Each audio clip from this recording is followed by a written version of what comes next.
Good morning. I'm Dr. Navneeta, general physician and diabetology, working at Reach Super Specialty Hospital, Bachpalli. ఇవాళ నేను మాట్లాడబోయే topic diabetic patients sugar బదులు బెల్లం తీసుకోవచ్చా? తరచుగా ఓపీడీలో చాలామంది పేషెంట్స్ వచ్చి, మేడం నాకు షుగర్ ఉంది.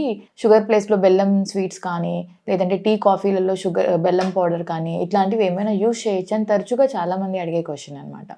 అయితే బెల్లంలో ఏంటంటే 80% కూడా సూక్రోజ్ ఉంటుంది. అది మనం తినగానే అబ్జార్ప్షన్ అయిన తర్వాత అది గ్లూకోజ్‌కి, ఫ్రక్టోస్ లాగా కన్వర్ట్ అయిపోతుంది.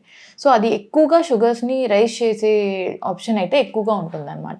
అండ్ కంపేర్ చేసుకుంటే షుగర్‌కి, బెల్లంకి గ్లైసెమిక్ ఇండెక్స్‌లో అంత డిఫరెన్స్ అయితే ఉండదండి. ఇంకా బెల్లంకి కూడా 80% గ్లైసెమిక్ ఇండెక్స్ ఉంటుంది. సో, మామూలుగా చెప్పాలంటే షుగర్ కంటే కూడా బెల్లంతోనే ఎక్కువగా కాంప్లికేషన్స్ ఉండే ఛాన్సెస్ అయితే ఉంటాయి. అయితే మరి బెల్లంలో ఎక్కువగా ఐరన్ కానీ, మెగ్నీషియము, యాంటీ ఆక్సిడెంట్స్, విటమిన్స్ ఉంటాయి కదా! అవాయిడ్ చేస్తే ఎలా అనే క్వెషన్ కూడా అడుగుతూ ఉంటారు. ఓకే. డయాబెటిక్ పేషెంట్స్ తింటే మంచిదే. కానీ ఎలాంటి వాళ్ళు ఎక్కువగా తీసుకోవచ్చు అంటే, వాళ్ళ షుగర్ కంట్రోల్‌లో ఉండటం, లేదంటే వాళ్ళు ఓరల్ టాబ్లెట్స్ మీద ఉండి షుగర్ కంట్రోల్‌లో ఉన్న వాళ్ళు తీసుకోవచ్చు. ఏ కాంప్లికేషన్స్ లేని వాళ్ళు.